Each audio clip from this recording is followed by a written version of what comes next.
One of my subscribers just sent me an email asking for my perspective on some potential business ventures that they are looking to get involved with. Understand, this is the type of content that we will be breaking down on my business and personal finance channel. So if these topics interest you in any way, a link to my new channel will be in the description. Click the link, subscribe to my new channel, and hit that notification bell. Also, if you have any topics or ideas that you would like me to discuss, my personal email will be in the description below as well. With that being said, let's dive into this email. The email starts off, "Greetings, Eli. What do you think about blacks investing together in such things as group real estate like buy back the block? Also, I was looking at a guy who runs a Kemetic tribe that pushes helping our people. I spoke to the brother behind it through Twitter. He takes people's money and flips it in investments such as cannabis businesses, automotive ventures, etc., where after a few months, you as an investor would get a profit.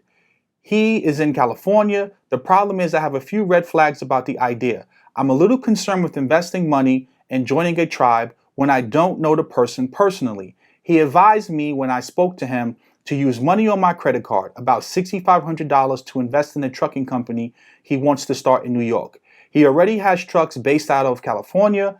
I guess because I have reached a point of desperation almost that I was considering working with him. Do you think it's beneficial to work in a group collective? What are some of the things I should look out for before joining those types of groups?"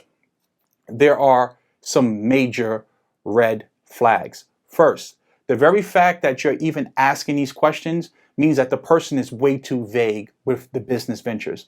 Any true serious businessman or woman is going to lead with the information first and then let you follow up and ask them questions, meaning they're going to provide you with some type of PDF document, they're going to have a website, or they're going to have some type of Excel spreadsheet breaking down to you what you are investing in. Secondly, I'm a huge fan of OPM, other people's money, but understand that when you are using OPM, eventually you have to pay it back. And an investment involves risk. Enough risk to where you could potentially lose your entire $6,500. So when you're making this investment, you need to be investing money that you can afford to lose, that will not have you homeless, that will not make you bankrupt, that will not cause you mental stress, will not cause you emotional stress.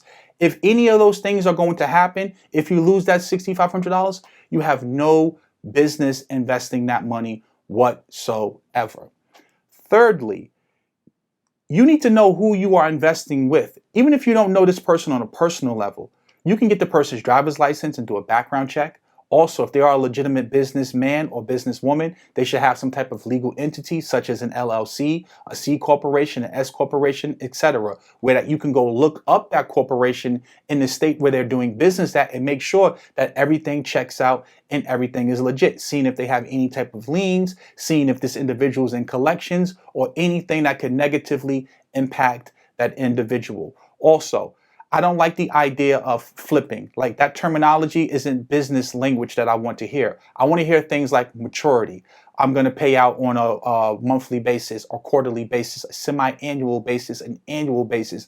What's going to be your return? When they're going to release the money? Like, see, these are things that I want to know. Also, what routes, what partnerships does the trucking company have? Where are these cannabis stores or ventures going to be located at? Like, these are things that should be laid out on a website or some type of PDF or presentation document. Like, the fact that you don't know these things should clearly be telling you to stay away. And last but not least, I do not care what a person's gender, ethnicity is, what their religious beliefs are. I simply care about, can the individual make me a return on my money? I do not get caught up into whether or not I like the person, whether or not the person is black or white. And also, you need to have a surface level understanding as to what you are investing in, because it's nothing wrong with, if you don't understand something, walking away. Gary Vee says this all the time. He's walked away from 20 different deals that could have made him hundreds of millions of dollars simply because he didn't want to or he didn't understand. I've been an entrepreneur now for 11 years. I've seen a lot of once in a lifetime opportunities come and go. And guess what? There will always be another one. I watch gold and silver go up and crash. I watch the stock market go up, crash again. I watch real estate go up, crash. I watched everyone dump hundreds of millions of dollars into biotech stocks, then marijuana stocks, then semiconductor stocks, then microchip stocks. There will always be the new flavor of the week. So guess what?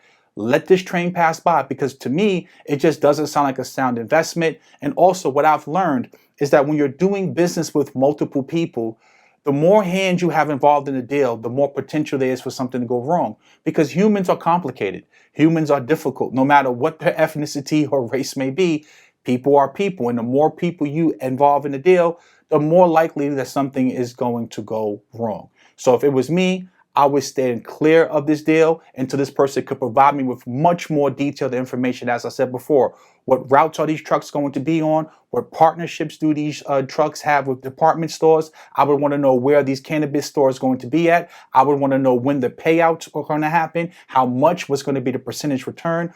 All of these things need to be broken down in a clear fashion, and it's way too vague. And as I said before, OPM is beautiful, as long as you have the resources and means to pay it back if you lose that money. But if you do lose that money and you can't afford to pay it back, you're taking on way too much risk. There's a lot of cheaper businesses that you can start. No, you're not going to get rich overnight, but you can start drop shipping, where you're buying products on one website and selling them on another website. You can do something like this. Start a YouTube channel for less than $1,000 or $500. You can have a studio up and running and making money. You do not have to go out here and just spend thousands of dollars to be busy, because a lot of people think being busy is working. And sometimes you could be busy and losing money and busy doing nothing. So take a step back. Go out, ask this individual, can they provide you some of that information? If they are legit, they should have no problem providing you that information. With that being said, please like this video, share this video, subscribe to my new YouTube channel, and I'll see you in my next video.